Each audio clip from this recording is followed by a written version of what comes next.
आइए दोस्तों, आज हम सुनते हैं माघ माह की शुक्ल पक्ष की जया एकादशी व्रत कथा। धर्मराज बोले, हे श्री कृष्ण भगवान, आप अब माघ माह की शुक्ल पक्ष की एकादशी व्रत की कथा सुनाओ। भगवान बोले, हे धर्मराज, जो माघ माह की शुक्ल पक्ष की एकादशी व्रत करता है वह सब पापों से छूटकर संसार के सभी सुखों को भोगता हुआ अंत में मुक्ति को प्राप्त होता है। इसका व्रत करने वाले को भूत प्रेत योनियों से कभी भी नहीं भटकना पड़ता है। इसके करने से सदा शत्रुओं पर विजय प्राप्त होती है, इसलिए इसका नाम जया एकादशी है। हे धर्मराज, अब मैं जया एकादशी की कथा सुनाता हूँ। ध्यान पूर्वक से इस कथा का आनंद लो। एक समय इंद्रलोक में देव सभा जुड़ी हुई थी। सुंदर अप्सराएं नाच गाना कर रही थीं। इसके साथ ही गंधर्व पुत्र माल्यावान और गंधर्व कन्या पुष्पावती नाच गा रहे थे। सिंहासन पर इंद्र विराजमान थे। चारों तरफ खुशी छाई हुई थी। फूल बरस जा रहे थे। इतने में ही गंधर्व पुत्र माल्यवान और गंधर्व कन्या पुष्पावती एक दूसरे की सुंदरता से मोहित होकर प्रेम में आकर्षक हो गए और उनका ताल स्वर बिगड़ गया।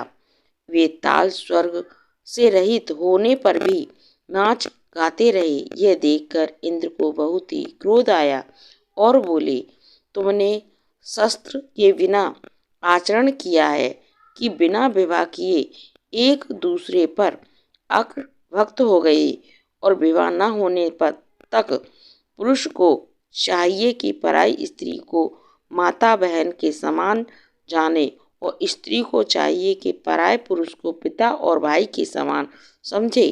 तुम दोनों ने अभक्त होकर ताल स्वर भंग कर दिया, इसलिए मैं तुम्हें श्राप देता हूँ, जिसके प्रभाव से तुम दोनों पृथ्वी पर जाकर विचरण योनि धारण करो।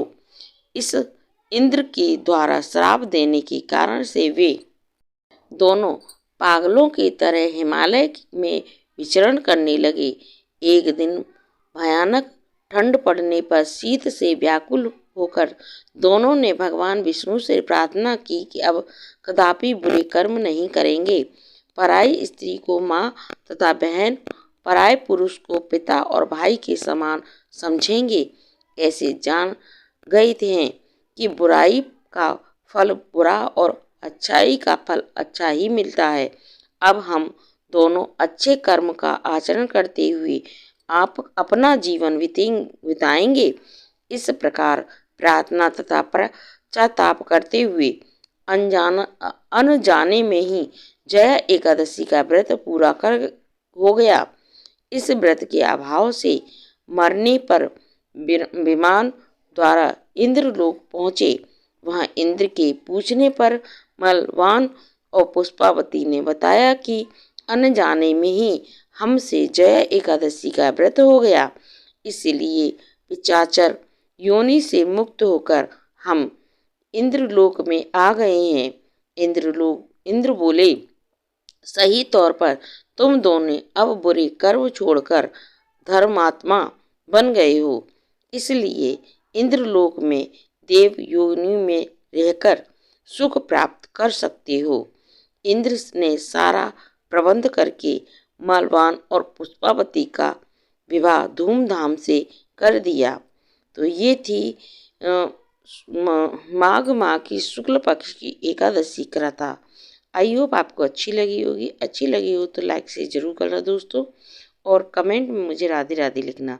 ऐसी अगली नई कथा के साथ मैं फिर मिलूंगी। जब तक के लिए राधे राधे।